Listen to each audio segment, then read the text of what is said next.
Capítulo 12.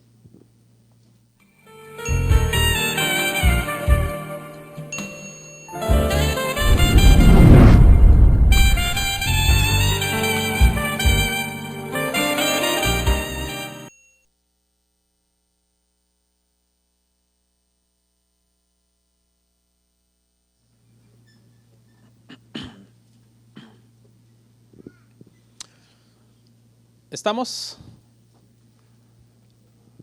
Cuando me hacen así no alcanzo a ver qué es, no sé si es así o así. Estamos, perfecto. Es porque ahí está un poco oscuro, entonces no se distingue si es estamos o espera. Gracias. Romanos 12, verso 1 al 3. Cuando lo encuentre, por favor, sígame ahí con la vista y vamos a dar lectura a ese pasaje de esos 3 versículos. ¿Estamos listos, hermanos? Amén. Bueno, la palabra del Señor dice de la siguiente forma: así que, hermanos, os ruego por las misericordias de Dios, que presentéis vuestros cuerpos en sacrificio vivo, santo, agradable a Dios, que es vuestro culto racional. Verso 2. No os conforméis a este siglo, sino transformaos por medio de la renovación de vuestro entendimiento, para que comprobéis cuál sea la buena voluntad de Dios, agradable y perfecta. Digo pues, por la gracia que me es dada, a cada cual que está entre vosotros, que no tenga más alto concepto de sí que el que debe tener, sino que piense de sí con cordura, conforme a la medida de fe que Dios repartió a cada uno. Oremos y oren por mí, hermanos.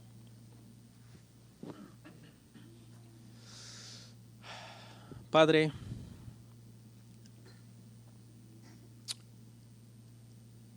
este es el pináculo, Señor, de la preparación de este sermón, el momento cumbre.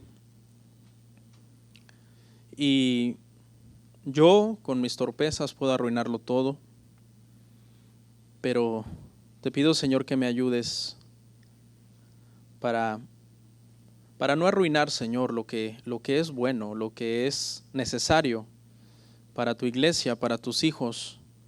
Justo y necesario, Padre, que escuchen tu palabra y sean edificados por ella. Tú eres perfecto, no hay defecto en ti, pero yo, Señor, tengo muchos defectos, muchos problemas como persona, y necesito, Padre, que eso en este momento no estorbe.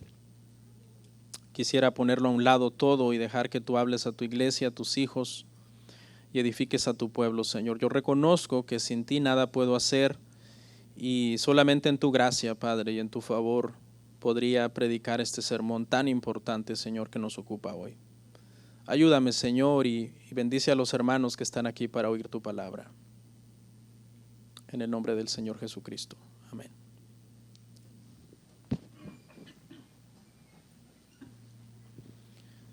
Romanos es la serie en curso.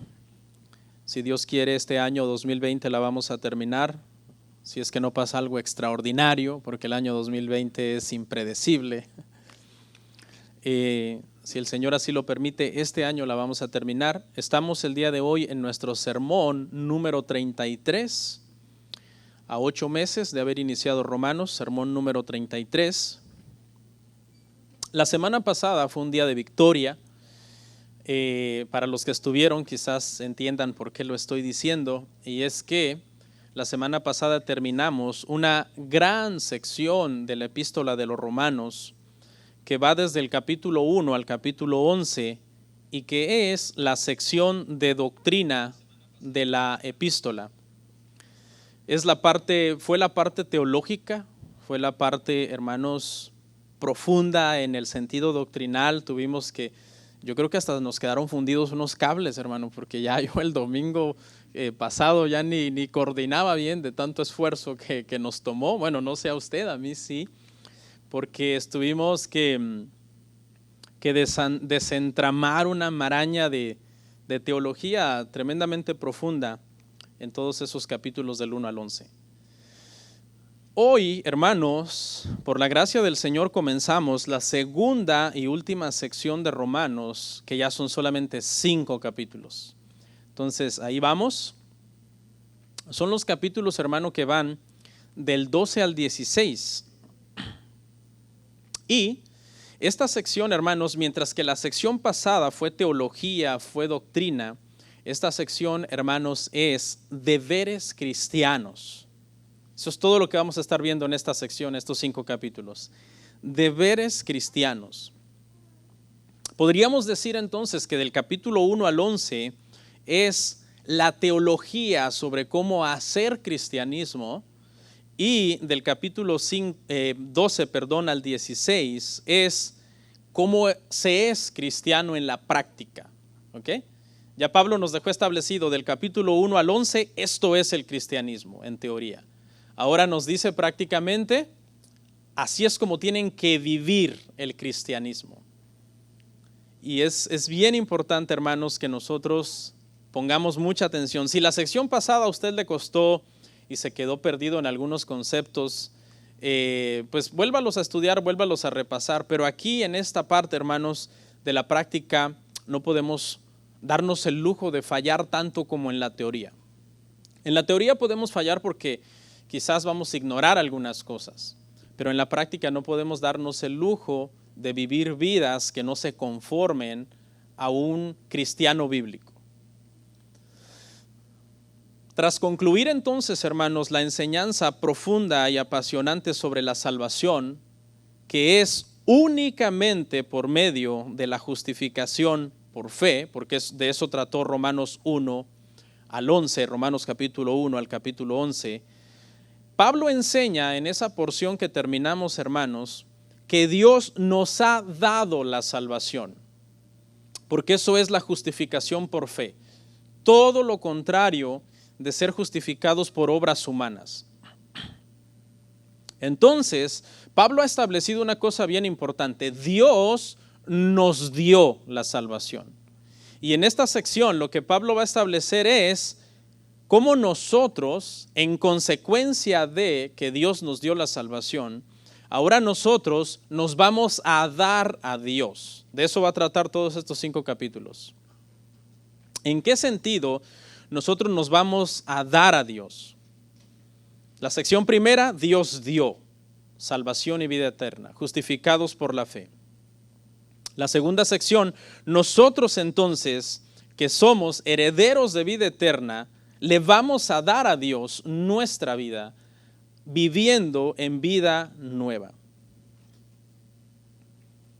Dios nos lo dio todo al darnos a su Hijo, al justificarnos por medio de la fe. Y prácticamente esta sección habla de que nosotros tenemos que darle todo a Dios de regreso con nuestra vida.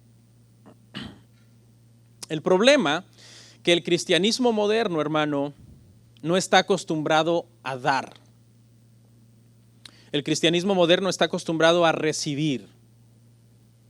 Muchas personas vinieron el día de hoy a la iglesia pensando, ¿qué podré recibir de Dios hoy en la iglesia? Muchos cristianos van a conferencias cristianas, a seminarios bíblicos, y lamentablemente muchas veces la mentalidad es buscando recibir algo más de Dios, ya sea personal, ya sea emocional y en algunos casos hasta económico. Hay gente que piensa que Dios es un banco y dice, bueno, tal vez si busco de Dios mejora mi economía. El punto que Pablo quiere establecer aquí en esta parte, en el tema del día de hoy es, hermanos, que el verdadero gozo del cristiano no está en recibir más de Dios, sino que el verdadero gozo del cristiano está en darse completamente a Dios. Espero que cuando terminemos estos 3 versos, esta tesis quede demostrada, de que allí es donde está el verdadero gozo del cristiano, en darse completamente a Dios, por cuanto Dios nos dio la salvación y la vida eterna. Cristo dijo que nos daría vida y vida abundante. Y mucha gente entiende que vida abundante se refiere a recibir muchos beneficios de parte de Dios. Pero la realidad es que la verdadera vida abundante consiste en darnos nosotros mismos a Dios. En estos días mucha gente mide el éxito de sus vidas o aún el éxito de sus iglesias por las cosas que dicen haber recibido de Dios. Dicen, no, yo soy un cristiano exitoso porque yo he recibido de Dios. Dios me ha dado una esposa, un esposo. Dios me ha dado una casa, Dios me ha dado un carro, Dios me ha dado un buen trabajo. Hay iglesias que dicen, nosotros somos bendecidos porque Dios nos ha dado un edificio, Dios nos ha dado propiedades, Dios nos ha dado una cuenta de banco que es sustanciosa. Mucha gente mide el éxito cristiano en términos de lo que ha recibido. Pero realmente, hermano, y esta declaración que voy a hacer aquí es clave. El cristiano que no está satisfecho con Dios y solamente con Dios, nada en este mundo le puede satisfacer. El cristiano que no ha entendido que Dios debe de llenar toda su vida completamente, Dios únicamente, nada en este mundo lo hará sentir satisfecho. Le puse por tema estos 3 versos: si somos de Dios, vivamos para la gloria de Dios. Espero que conforme avancemos estos conceptos, este concepto es muy abstracto, ¿no? Que el gozo verdadero del cristiano consiste en darse todo a Dios. Entonces alguien de ustedes me podría preguntar, pero explíqueme, deme detalles, ¿a qué se refiere? Y eso es lo que esperamos que en este pasaje nos quede claro y nosotros podamos tener alguna aplicación práctica para nuestra vida. Verso 1, Romanos 12:1. Si me regalan un vaso de agua al tiempo, se los agradezco, por favor, que olvidamos el agua. Bueno, Romanos capítulo 12, versículo 1. Dice, así que, hermanos, os ruego por las misericordias de Dios, que presentéis vuestros cuerpos en sacrificio vivo, santo, agradable a Dios.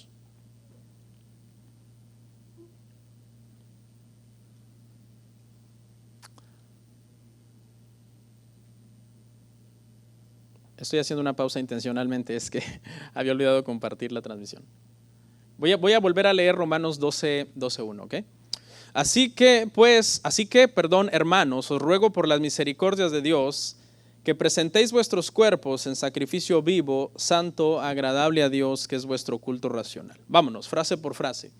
Así que es una palabra o una frase de transición. Una transición es algo que te abre la puerta hacia otra área. Por ejemplo, yo hacía pisos y cuando acabas de instalar el piso de un cuarto y el piso que sigue en el otro cuarto es diferente, se pone un transition, ya sea una pieza de metal, una pieza de mármol, alguna cosa que te va a hacer que al llegar ahí hagas un alto y observes que hay una delimitación entre este piso y el que sigue. Es una transición. Y esta transición prácticamente nos está sacando de la sección grande donde nosotros hemos hablado 11 capítulos de doctrina y teología, y ahora nos abre la puerta para entrar a 5 capítulos más sobre práctica, sobre cómo debe de ser nuestra vida cristiana. Une entonces esta frase está uniendo entonces, hermano, estas dos grandes secciones. Ahora, si usted se recuerda, muchas gracias. Gracias. Si usted se recuerda, en la última sección, hermano, el tema que cerramos fue el tema de la gloria de Dios, del verso 33 al 36, en Romanos 11, 33 al 36. El último tema fue la gloria de Dios, que toda la salvación es para la gloria de Dios, recibida por la fe únicamente. Y es en este sentido que el apóstol Pablo está diciendo, por tanto, si la salvación y todo lo que yo les he estado explicando es para la gloria de Dios, entonces, hermanos, os ruego, ahí en el mismo verso, hermanos, os ruego. Le está hablando a hermanos, o sea, cristianos, personas nacidas de nuevo. Se supone que cuando el pastor se para, ¿verdad?, en el púlpito el domingo, le está hablando a la mayor parte debería, ¿verdad?, de ser cristiano, personas nacidos de nuevo. En este caso, son gentiles y judíos que han nacido por medio de la fe y que son cristianos en la iglesia de Roma. La palabra para rogar es la palabra griega parakaleo y es una palabra muy parecida a una palabra que se usa para el Espíritu Santo, que es la palabra parakletos. Esta palabra parakletos habla de que el Espíritu Santo es nuestro ayudador, es nuestro consolador, es el que nos guía, es el que camina a la par de nosotros. Entonces, cuando el apóstol Pablo usa esta palabra parakaleo para referirse a él mismo, está diciendo que está tomando una postura de exhortador en la fe. Quiere animar a los hermanos a dedicarse al Señor sin reservas. Los está animando, los está exhortando, les está llamando hermanos, les está diciendo: ustedes son hermanos, ustedes son cristianos, ustedes deben de vivir para la gloria del Señor, porque eso fue lo último que él habló en el tema pasado, la gloria de Dios. Aquí, hermanos, vamos a establecer un punto, y es que cuando Pablo está llamando a estas personas hermanos, esto implica que el alma de estas personas es de Dios. Ha llegado a ser de Dios por medio de la salvación. Porque las almas de las personas, hermano, no regenerados, no pertenecen a Dios en el sentido de la salvación. Entonces, el punto 1 que vamos a establecer acá es que todos los que somos nacidos de nuevo, hermanos, ya nuestra alma es del Señor. Fuimos comprados ya, nuestra alma es de Él. Y si nuestra alma es de Él, entonces Pablo tiene todo el derecho de pedirle a estas personas, si su alma es del Señor, vivan para la gloria del Señor. Porque no le podemos pedir a una persona no regenerada que viva para la gloria de Dios, ¿verdad? No se puede. En Jeremías 13:23, lo puede usted ver en casa, dice que pedirle a un no regenerado que cambie es prácticamente como pedirle a un leopardo que mude sus manchas. Si leopardo muda sus manchas, deja de ser leopardo, porque precisamente sus manchas son lo que lo convierten en un leopardo. Entonces nosotros los cristianos, hermano, cuya alma es del Señor, tenemos que vivir para el Señor.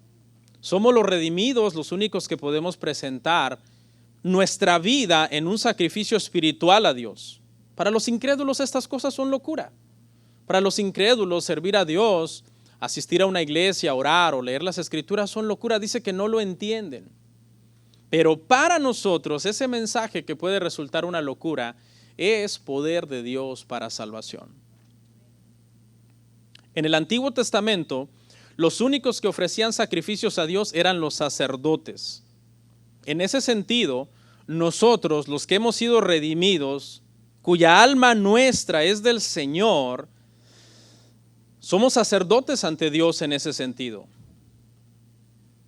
Y lo que esto implica, hermanos, prácticamente es que la clave de una vida satisfecha y de una vida satisfecha y de una vida productiva para un cristiano consiste en darle todo a Dios. Porque Dios nos ve a nosotros, si usted quiere póngale comillas a la palabra sacerdote, porque obviamente no somos sacerdotes en el sentido de los sacerdotes del Antiguo Testamento, pero somos sacerdotes en otro sentido, porque el sacerdote era llamado a presentar constantemente ofrendas a Dios y el cristiano es llamado a presentarse constantemente en ofrenda a Dios. Constantemente, todo el tiempo. Los reformadores crearon una frase que es una frase que dice coram Deo, que significa de cara a Dios. Y quiere decir que al nosotros profesar que somos cristianos, hemos sido llamados a que vivimos todos los días siendo conscientes que estamos de frente, de cara a Dios, que Dios nos está viendo. Y tiene que ser un sacerdocio santo el que nosotros presentamos al Señor. Hemos sido llamados a presentar sacrificios espirituales a Dios por medio de Jesucristo, no por nuestros medios, sino por medio de Jesucristo, porque somos aceptos en el amado, somos aceptos en el Hijo, en quien nosotros creemos y en quien nosotros hemos depositado nuestra fe para salvación y vida eterna. Y si tú no lo has hecho, hazlo, porque sin Cristo no hay salvación. Sin Cristo no hay salvación. No importa qué religión te metas y qué obras piadosas hagas, no hay salvación fuera de Cristo, fuera de la fe genuina en Cristo. Fe genuina, porque oiga que todo mundo profesa fe en Cristo, pero muchas veces no es genuina. Estos 3 versos van a hacer una clara diferencia entre una fe genuina y una fe falsa. Quiero hacer una aclaración, hermano, de que cuando estoy hablando de que la verdadera satisfacción consiste en darlo todo a Dios, no estoy hablando necesariamente de dinero. Yo no estoy hablando de dinero. Estoy hablando de todo lo que nosotros somos en Cristo como personas. Porque si nosotros nos hemos entregado ya todos nosotros, no hay ninguna parte de nosotros que querramos reservarnos para nosotros. Cuando tu alma es de Él, cuando tú entiendes que tú eres de Él, ya no hay cosa que tú quieras reservarte, como peleársela al Señor, como diciendo, no, Señor, esto no te lo voy a entregar. O sea, sí, mi alma es tuya, pero esto no. Eso ya no aplica, porque ya nosotros llegamos a entender que si nosotros mismos somos de Dios, ¿qué más existe que le podamos reservar a Dios? Claro que nuestras ofrendas son agradables.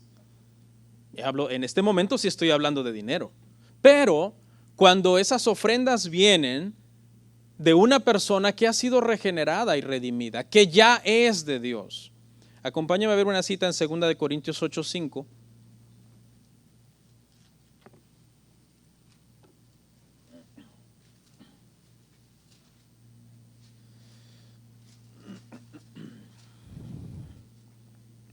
Dice,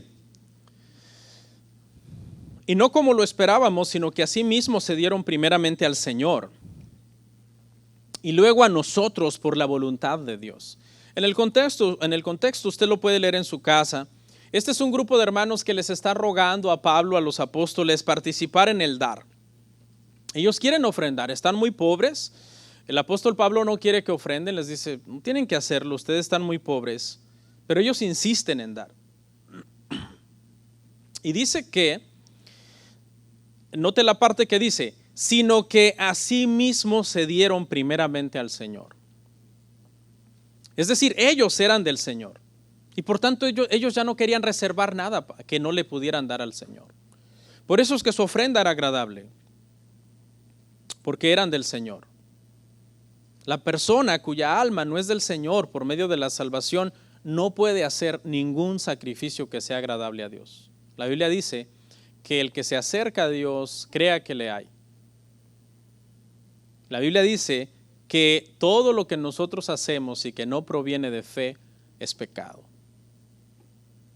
Entonces, en ese sentido es que todo lo que nosotros le damos a Dios es bueno, porque primero nosotros ya somos de Él.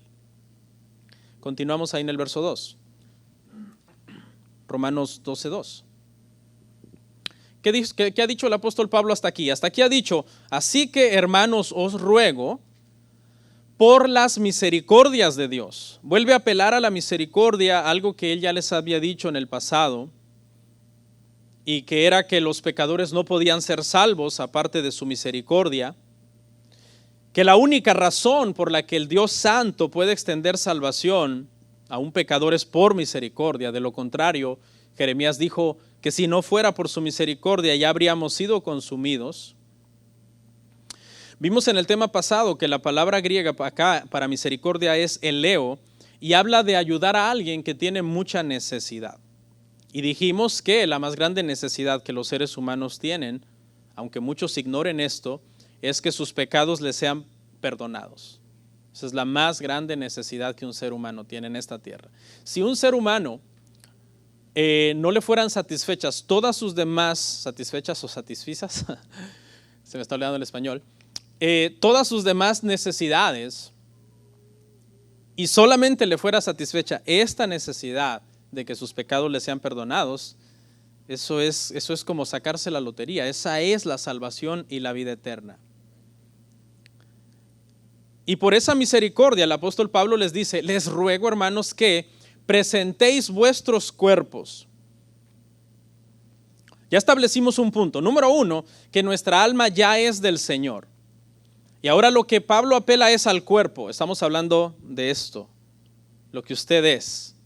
Pablo dice que ahora hay que presentar el cuerpo. Nuestra alma llega a ser del Señor en un momento súbito. El alma nuestra del Señor no llegó a ser del Señor de una forma paulatina. O sea, Dios no nos salvó en un proceso, como que un tiempo tu alma era el 25% de Dios, luego el 50%, luego el 75%, como que te fuiste convirtiendo en un proceso. No. El alma nuestra, hermano, llegó a ser del Señor en un momento súbito. Y desde ese momento que nuestra alma llega a ser del Señor, está segura en Cristo eternamente y para siempre. Eso ya quedó plenamente demostrado en Romanos 5, Romanos 8. Vuelvo a ver esos temas. Pero ahora Pablo está apelando al cuerpo. Y es que el cuerpo es el que debe de ser ofrecido a Dios en un continuo sacrificio durante toda nuestra vida. Tu alma ya es del Señor. Eso, si tú eres un hijo de Dios, eso no se puede cuestionar.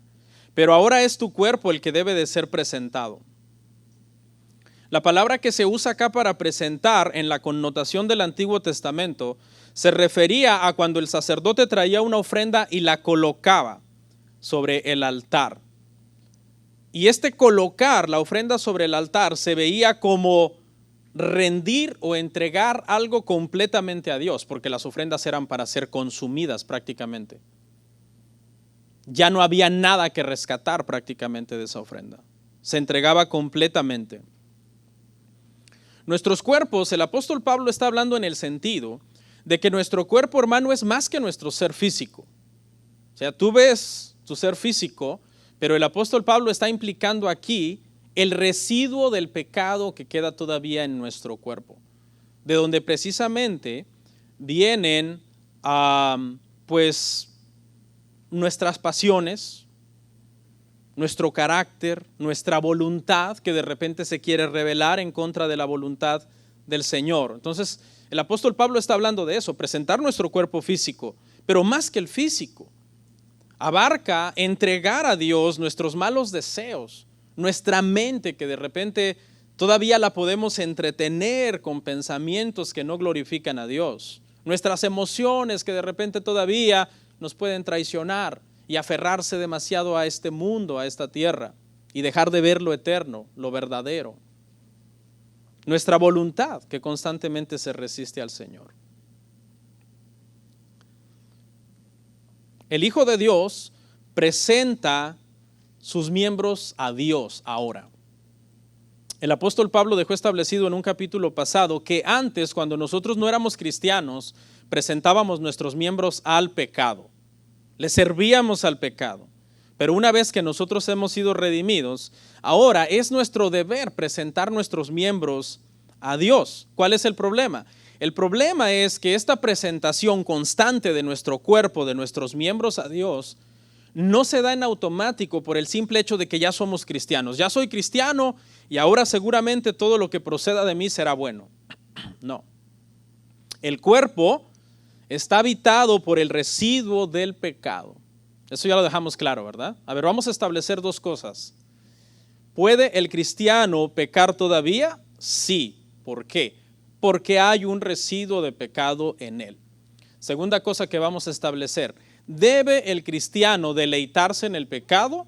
No, porque aunque hay un residuo de pecado, el cristiano que está en el poder de Dios, por medio de la oración, por medio de la palabra, no permite que el pecado gobierne en su vida. Es decir, sobrevive, pero ya no reina. El apóstol Pablo ya dejó eso establecido. No reine pues el pecado en vuestros cuerpos mortales. No reine. No manda. El pecado a un cristiano verdaderamente sano espiritualmente hablando, no debe de ser gobernado por el pecado. Un cristiano que es gobernado por el pecado no es tan fácil de deducir que está mal espiritualmente, que está mal su vida, seguramente es un caos. Hace tiempo que no ora, que no lee la palabra y realmente no es un cristiano como debería de ser. El apóstol Pablo habló del cuerpo, metafóricamente hablando, de que él golpeaba su cuerpo. Eso lo puede ver usted en casa, en 1 Corintios 9:27. El apóstol Pablo decía que constantemente estaba poniendo su cuerpo a servidumbre. El mismo que les está rogando a los romanos que presenten su cuerpo a Dios. Él mismo está diciendo, yo tengo que golpear mi cuerpo, porque él reconocía que él necesitaba, por ejemplo, uno de los problemas que tenía Pablo y que la Biblia nos deja ver es que él tenía orgullo. Bueno, eso lo tenemos todos, yo creo, ¿no? Aún el que diga humilde, el simple hecho de decir soy humilde es un acto de orgullo. Y dice que el Señor le puso un aguijón para que su orgullo estuviera a raya. El apóstol Pedro en su momento cayó en hipocresía. Hizo distinción entre unos hermanos y otros. Cuando se juntaba con los cristianos judíos actuaba de una forma, cuando se juntaba con los cristianos gentiles actuaba de otra forma. Timoteo, hubo un momento en que cayó en temor, porque se estaba persiguiendo a la iglesia y comenzó a dudar. En ese sentido, nosotros tenemos que estar siempre golpeando nuestro cuerpo, metafóricamente hablando, presentándolo al Señor. Ya vamos a llegar más adelante donde vamos a ver, hermanos, ejemplos. Pero en este punto la exhortación es, hermanos, que tengan cuidado. La Biblia dice que el pecado, ¿dónde está? A la puerta. Así presenta la Biblia al pecado, a la puerta, como alguien que está tocando la puerta. El que ama a Cristo, hermano, no ama al pecado. Y el que ama al pecado no ama a Cristo. Y si tú le haces ojitos al pecado, el pecado te va a cerrar los ojitos de un golpe.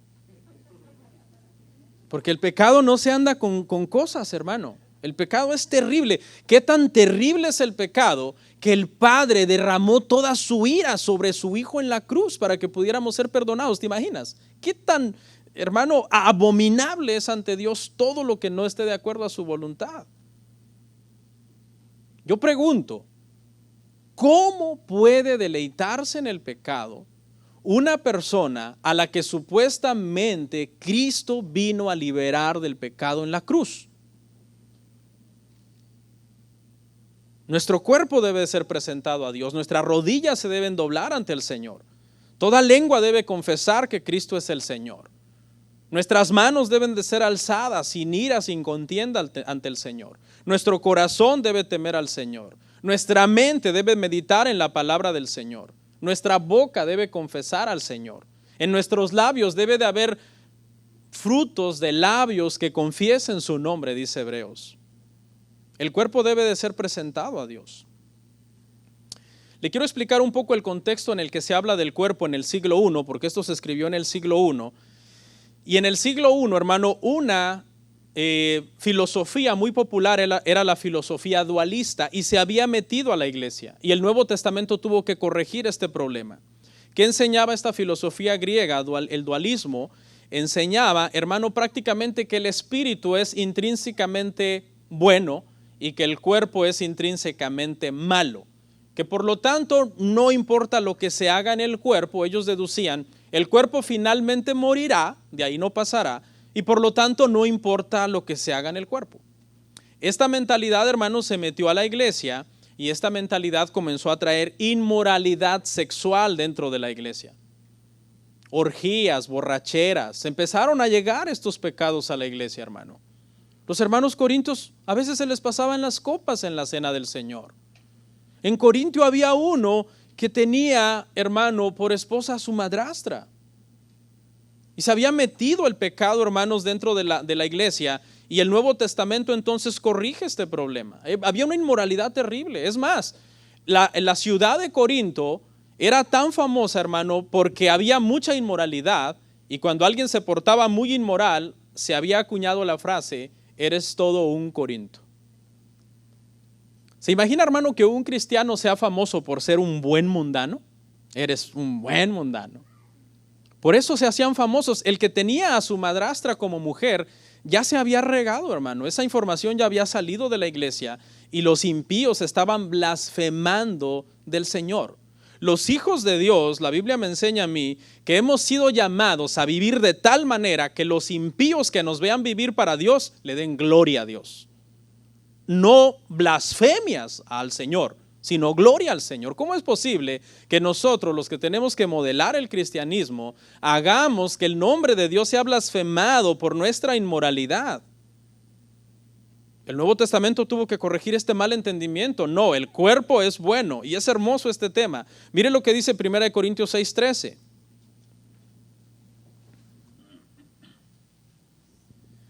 Primera de Corintios 6:13, las viandas para el vientre y el vientre para las viandas, pero tanto al uno como a las otras destruirá Dios. Pero el cuerpo no es para la fornicación, sino para el Señor y el Señor para el cuerpo. Cuando Dios creó el cuerpo, hermano, al principio, el cuerpo era perfectamente bueno. Por eso es que cuando Dios termina de crear todo, incluyendo el cuerpo, carne, Dios dice que vio Dios todo lo que había creado y ¿qué dijo Dios? vio que era todo bueno. Pero ¿qué pasó con el cuerpo? Vino el pecado. Cuando Adán pecó, el pecado vino a corromper el cuerpo. Y es con ese concepto que muchos se han quedado hasta ahí. Oh, en Adán nuestro cuerpo está corrompido, no sirve para nada, me puedo hacer tatuajes, me puedo hacer, ¿cómo se llaman unos que se entierran cuernos de metal aquí, hermano, y se hacen hoyos aquí? Y hay mucho, eso se ha metido a la iglesia, hermano. Muchísimos cristianos están promoviendo eso de que el cuerpo, o sea, es secundario. Pero realmente, hermano, yo le quiero decir una cosa. El cristianismo, el Nuevo Testamento vino a corregir este mal entendimiento del cuerpo. Porque, le iba a decir adivine, pero me van a acusar, ¿va? A ver, sí, adivine.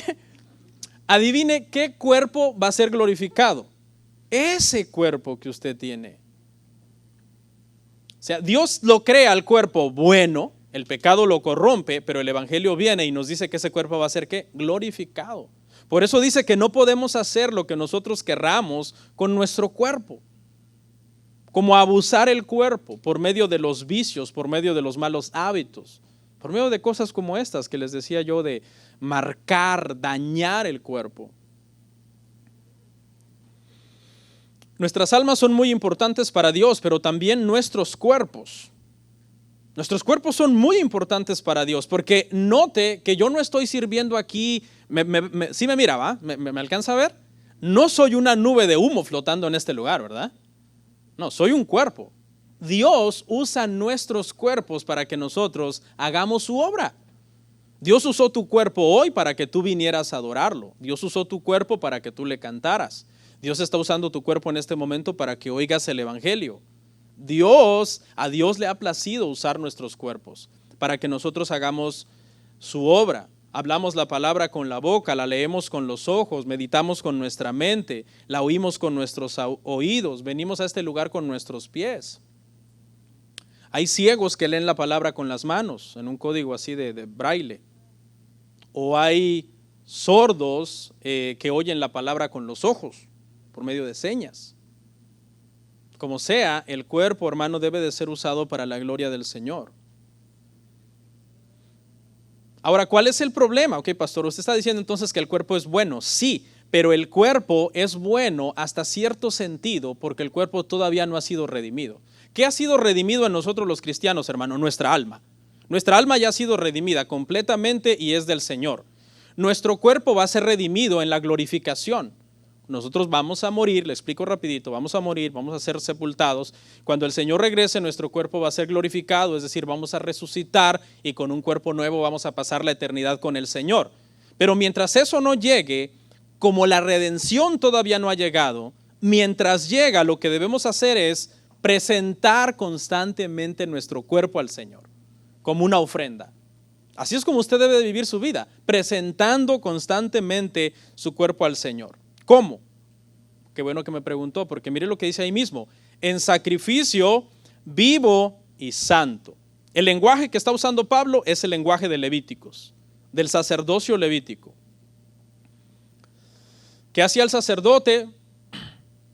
Bueno, presentaba al animal en beneficio de una persona que había pecado. El ofrendante traía este animal, hermano, que tenía que morir en su lugar. El animal tenía que ser sin defecto. No podía llegar a su corral de corderitos y decir, dame el más feo porque es el que menos quiero. No, tenía que ir a su corral y escoger con mucho cuidado el más hermoso de todos sus corderitos. Y eso hablaba de que la ofrenda de este ofrendante, valga la redundancia, iba a ser aceptada únicamente porque con esta figura él estaba diciendo que su ofrenda venía de fe y que tal y como este animal era sin defecto, él se estaba comprometiendo por la fe a vivir una vida en santificación, una vida sin defecto delante del Señor. Hoy día sabemos que los sacrificios de animales, hermanos, son abominables. La única ofrenda que el Señor acepta el día de hoy ya no es la de un animal muerto. La única ofrenda que Dios acepta plenamente el día de hoy es la vida de un creyente, pero vivo y santo. Santo. habla de vivir una vida piadosa constantemente en el Señor, hermano. Una vida piadosa constantemente. ¿Y quién no falla? Todos fallamos, pero ¿qué pasa cuando nosotros fallamos? Hay un arrepentimiento genuino, corregimos y avanzamos. Y en el futuro fallamos menos y vamos en un camino de santificación. ¿Se acuerda que explicamos que nosotros somos santos en dos sentidos? Somos santos en el primer sentido de la palabra santo, porque santo significa apartado. En ese sentido ya nosotros somos santos terminados, ¿sí? Ya no estamos en el mundo. Éramos del mundo, el Señor nos sacó del mundo, nos cortó del mundo y ahora somos santos, apartados para Dios. En ese sentido nosotros ya somos santos completos. Pero ¿en qué sentido no somos santos terminados? En el sentido de que estamos en un proceso de santificación. Tenemos que vivir toda nuestra vida presentando nuestro cuerpo al Señor en sacrificio vivo, santo y agradable a Dios, para que en el momento en que nosotros muramos se completa esa santificación. Y entonces esa santificación se vuelve completa en ambos sentidos. Por ejemplo, la ofrenda de Abel, hermano, ¿por qué fue agradable?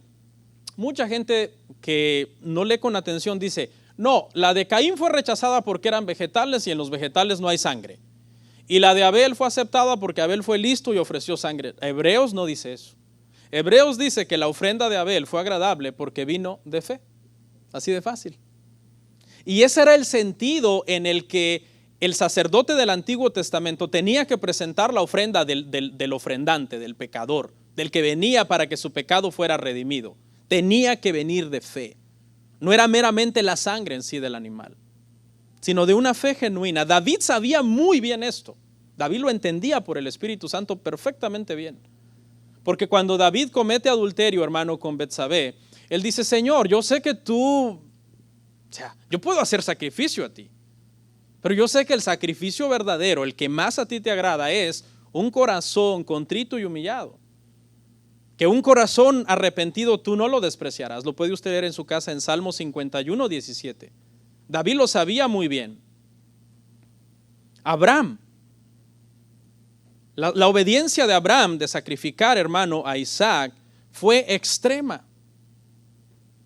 Porque venía de fe. En el momento en que él alzó el cuchillo para matar a Isaac, Dios dio por concluido el sacrificio. Dios dijo, no más. Para, no lo mates. He visto que me temes. Y proveyó, ¿verdad?, un animalito para que muriera en sustitución de Isaac. Y la Biblia dice en Hebreos 11:19, lo puede usted leer, que la fe de Abraham era extrema porque él pensaba que Dios iba a resucitar a Isaac. Abraham decía, bueno, vamos a ver, vamos a razonemos. Ok, el Señor me dijo que me va a dar un hijo, es Isaac. Y luego me dijo que de él me iba a dar una descendencia que no iba yo a poder contar. Ahora me dice que lo ofrezca en sacrificio. Bueno, la única explicación es que una vez que yo lo ofrezca en sacrificio, el Señor lo va a resucitar y va a cumplir su promesa de que de él yo voy a tener una descendencia más grande que la arena del mar y que las estrellas del cielo. Esa era la fe de Abraham. Por eso es que el sacrificio no se completó. Literalmente no se completó. Pero la obediencia, hermanos, de Abraham sí se completó. Fue una obediencia completa a Dios. Nuestro sacrificio entonces, hermano, debe de ser vivo. ¿En qué sentido debe de ser vivo? ¿En qué sentido nuestro sacrificio debe de ser vivo? Escuche, en el sentido de que aunque nosotros no vamos a morir literalmente como las ofrendas del Antiguo Testamento, sí vamos a morir todos los días a nuestra voluntad. Al morir a nuestra voluntad, estamos siendo un sacrificio vivo a Dios. Le quiero leer un ejemplo de esto, y es acerca de un misionero.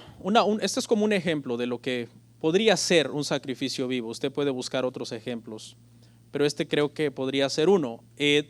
David Livingstone fue un misionero que dedicó toda su vida, al servicio de Dios en el África. Sacrificó mucho tiempo desde el punto de vista de las personas, y las personas comenzaron a elogiar su sacrificio y su renuncia a sí mismo. Él renunció a sí mismo para poder servir a Dios. Y cuando él se dio cuenta que las personas lo estaban elogiando, él escribió lo siguiente en un diario. Cito.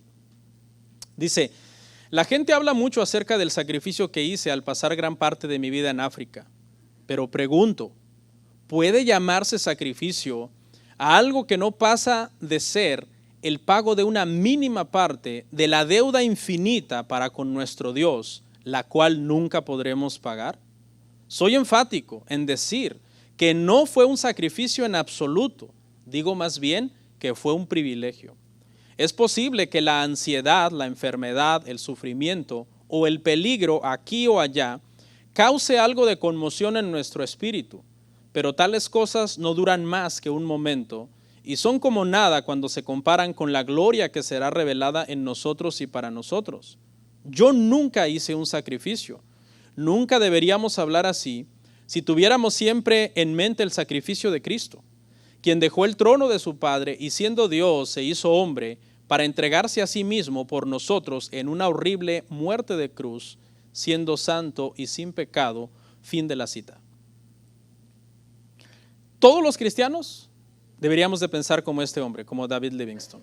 Ninguno de nosotros deberíamos de considerar que lo que hacemos para Dios es un sacrificio. En el momento en que tú comiences a considerar que lo que tú haces para Dios es un sacrificio, estás completamente errado y espiritualmente equivocado.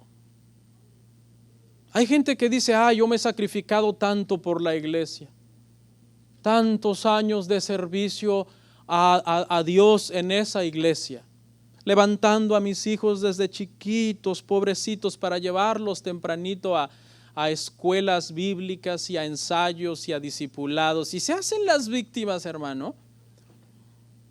Pero no han entendido realmente, hermano, que para nosotros esas cosas son un privilegio. ¿Qué daño les puede hacer a nuestros hijos que desde chiquitos los disciplinemos a levantarse temprano, ir a la iglesia? Es lo único bueno, de hecho, que le estás enseñando. Es lo único bueno que estás haciendo por ellos. Y se lo quieres quitar tomando el papel de víctima, de que eres casi te ves ya en holocausto presentado en el altar.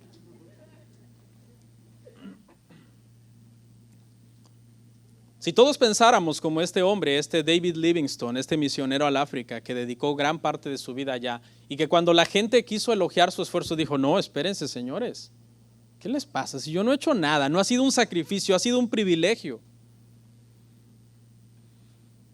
¿Por qué? Porque no se trata, este sacrificio, este privilegio, hermano, no se trata de un sacrificio en el sentido de perder algo valioso. O sea, no es que todo lo que tú inviertes para Dios lo estás perdiendo. No. Sino que realmente todo lo que haces es valioso cuando tú se lo das a Dios. ¿Cuántos saben quién fue Jim Elliot? Es muy famoso Jim Elliot. Hay una película buenísima de él que se llama A Punta de Lanza. Se la recomiendo. Está basada en un caso real. The End of the Spear se llama en inglés. Buenísima. De este Jim Elliot, que era un misionero y en una misión a una tribu, hermano, no civilizada del Ecuador, estos de la tribu lo mataron. Él dio su vida y todo. Y la respuesta de su esposa, en lugar de odiar a estas personas que mataron a su esposo, fue irse a vivir con la tribu. Su esposa se fue a vivir con la tribu y con sus hijos y se volvieron parte de la tribu. Es un caso real, está bien hermosa la historia. Yo cuando vi esa película ocupé muchos Kleenex porque realmente es muy, muy hermosa. Y él estuvo dispuesto hasta el final a entregarlo todo con tal de que se ganara quizás una persona para Cristo. Fue un trabajo, hermano, arduo.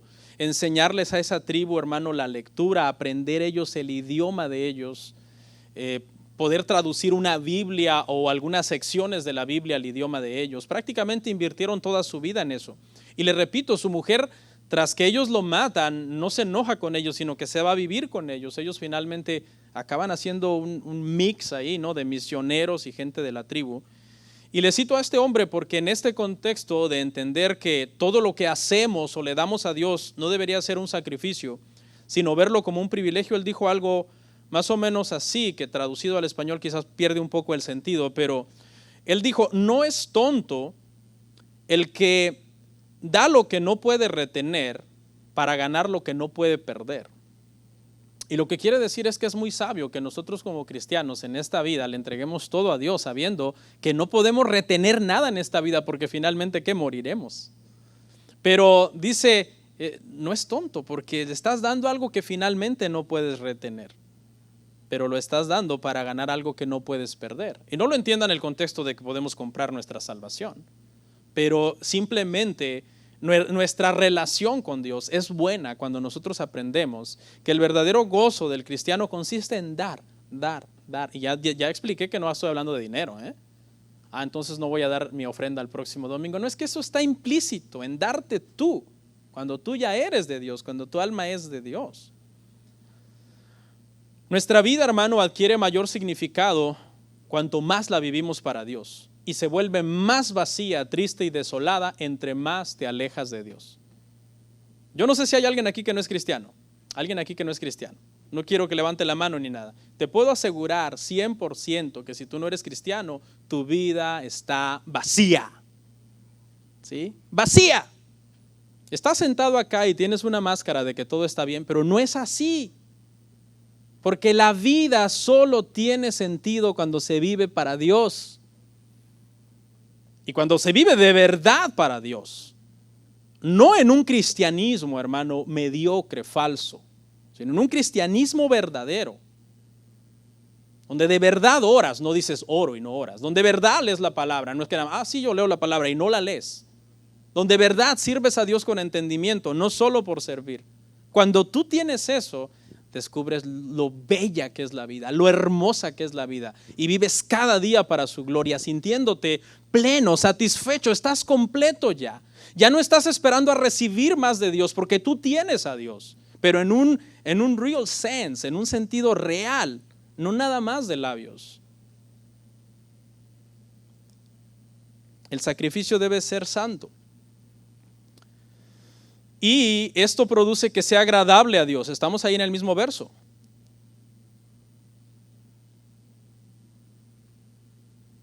El sacrificio es agradable. Hermanos, vivir una vida cristiana negligente no agrada a Dios. Esta es la razón por la que, aunque la salvación es por fe y todos obtendremos salvación por fe, las recompensas es por cómo hayamos vivido en esta vida. Eso es una verdad doctrinal que al menos yo creo esta verdad doctrinal.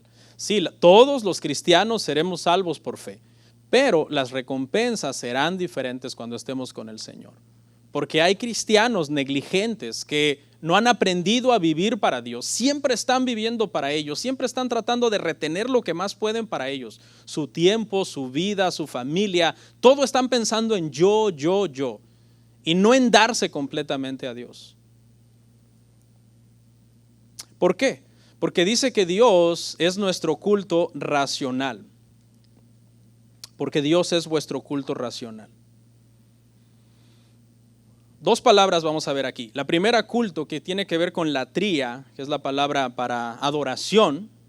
Y está hablando de adoración. Nuestro culto debe de ser adoración. Y la segunda palabra, racional, que quiere decir que debe de ser hecho de una forma sincera, reflexiva y amorosa. Porque antes de nacer de nuevo, hermano, el culto que nosotros le dábamos a un Dios con D minúscula que nosotros no conocíamos, era un culto sin razonar, que no involucraba nuestra mente. Las falsas religiones siempre promueven los cultos no racionales detrás de una parafernalia exagerada de diferentes elementos como humo, túnicas, catedrales, quizás oficiados hasta en un idioma ajeno al pueblo, porque no están interesados en que se incluya la mente, en entender y hacerlo con entendimiento.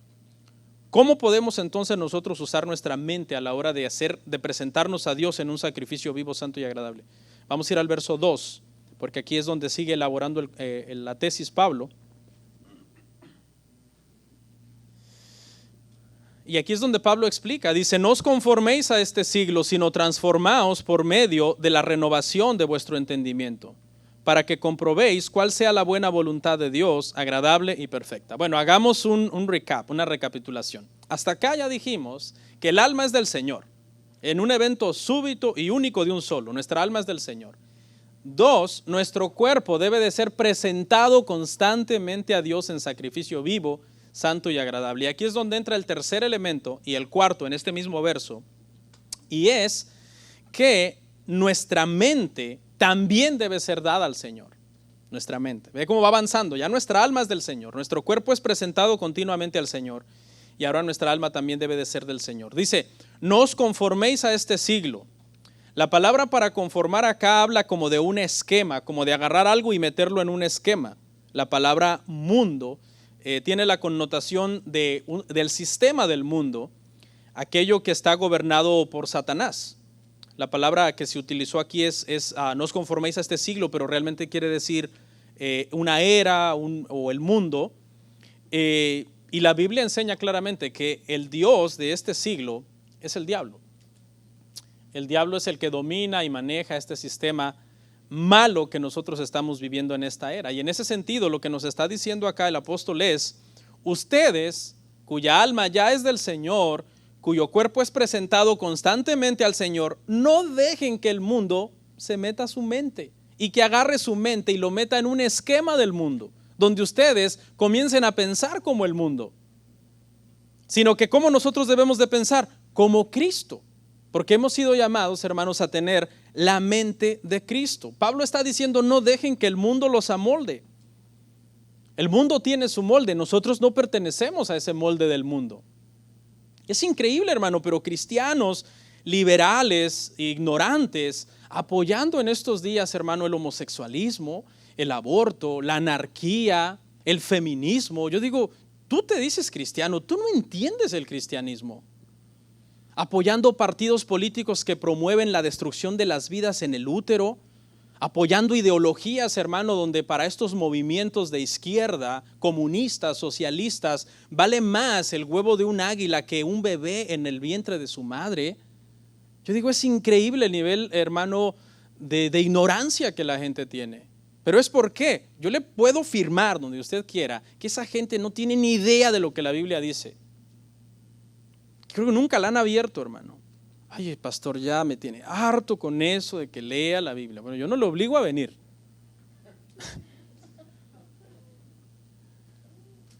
Si yo le estoy haciendo un favor de decirle por dónde ir, de que ore, lea la Biblia. Esposos, chequen que sus esposas estén bien espiritualmente y viceversa.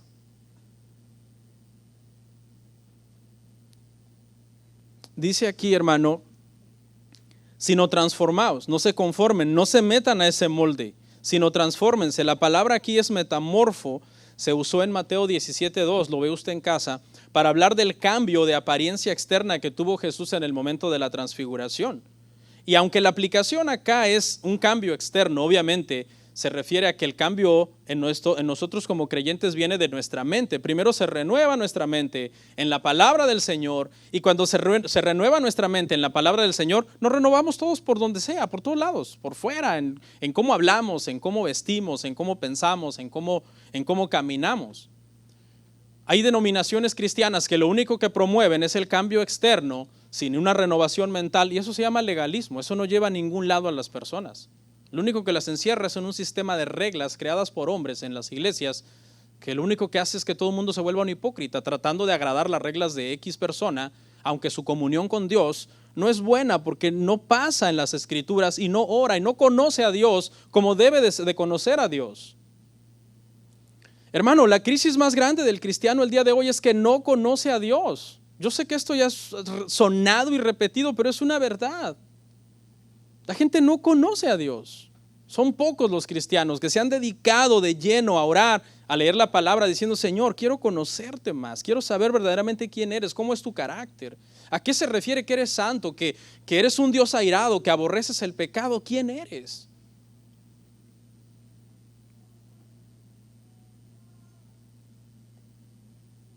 El cristiano, hermanos, que no ocupa su tiempo para transformarse, lo ocupará para conformarse al mundo.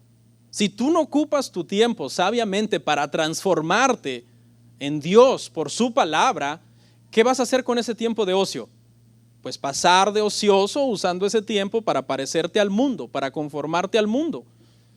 Si tú te dedicas de lleno usando sabiamente tu tiempo para Dios, no tendrás tiempo para el ocio. Y con esto no estoy diciendo que no podemos recrearnos, que no podemos divertirnos, que no podemos vacacionar, que no podemos hacer un montón de cosas que son buenas, pero siempre cumpliendo primero, hermano, con nuestros deberes espirituales. Yo he tenido una de choques, hermano, con cristianos. ¿Y sabe cuáles son los choques? Que les hables de la Biblia. Esa es la gran ofensa, hermano. Y que les quieras enseñar lo que la Biblia dice acerca de un tema. A veces tienen más discernimiento los impíos. Los impíos dicen, ay, pastor, le apoyo, está usted en lo correcto en eso. Y los cristianos, no tiene amor, está juzgando, es un hijo del diablo. Dice, hermano, la siguiente frase ahí, por medio de la renovación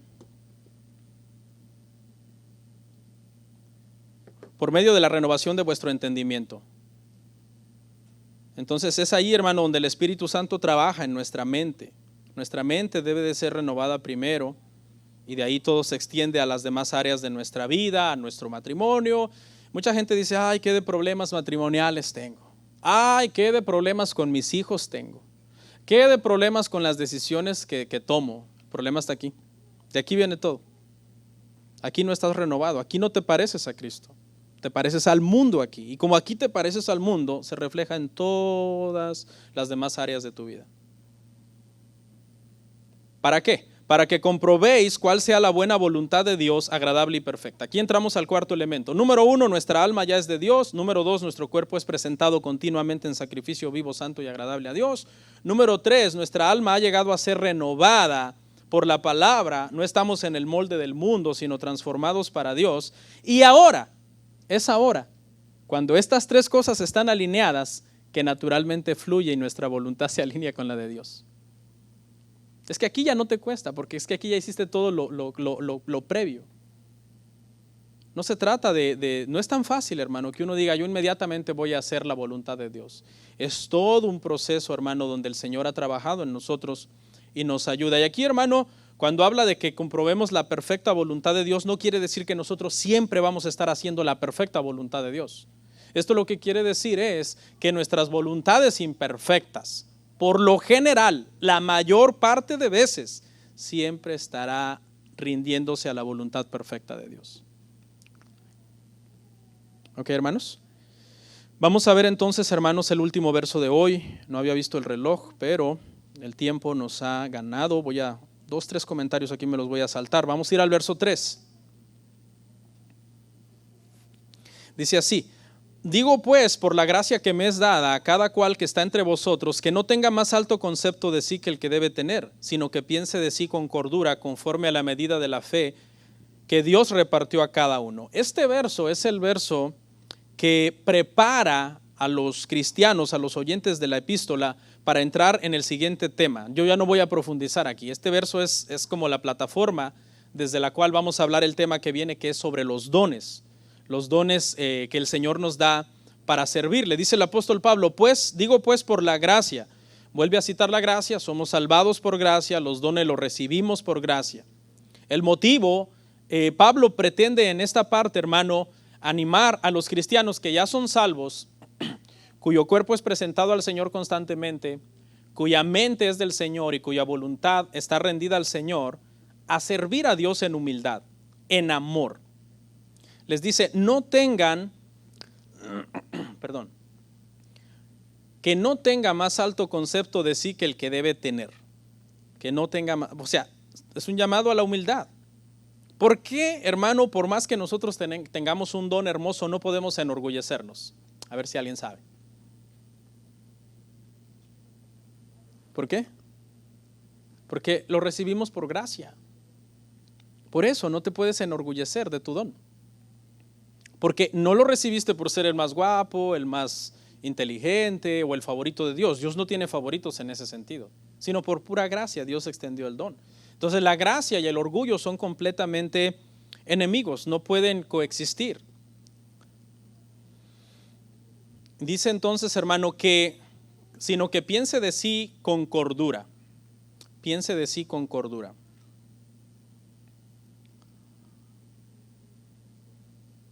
O sea, tener un concepto adecuado. Valemos porque Dios nos salvó. Por eso valemos. Un cristiano orgulloso, hermano, es una contradicción. Que precisamente Cristo nos dijo, aprendan de mí que soy manso y humilde de corazón. Valemos porque Dios, hermano, nos salvó. Y si tenemos dones es porque Dios nos los dio. Yo he conocido a gente, hermano, que tiene hermosos dones. Predicadores, por ejemplo. Yo oigo predicadores que tienen un don de predicación que tú dices, wow, ¿cómo llegó aquí este hermano para predicar? Y habla con aquella paciencia y humildad como que no sabe nada. Pero también he visto predicadores, hermano, que sus dones pues les falta, ¿verdad? Pulirlos porque se van puliendo con el tiempo. Y hablan como que lo supieran todo, hermano, con una soberbia. Y entonces eso está mal. Dice que cada uno de nosotros debe de pensar de sí mismo con cordura. Sea el don que sea el don grande, sea pequeño, sea para servir a Dios en lo privado, sea para servir a Dios en lo público, para predicarle a pocos, para predicarle a muchos, como sea, siempre debe de ser con humildad. Mire lo que dice Gálatas 6:3.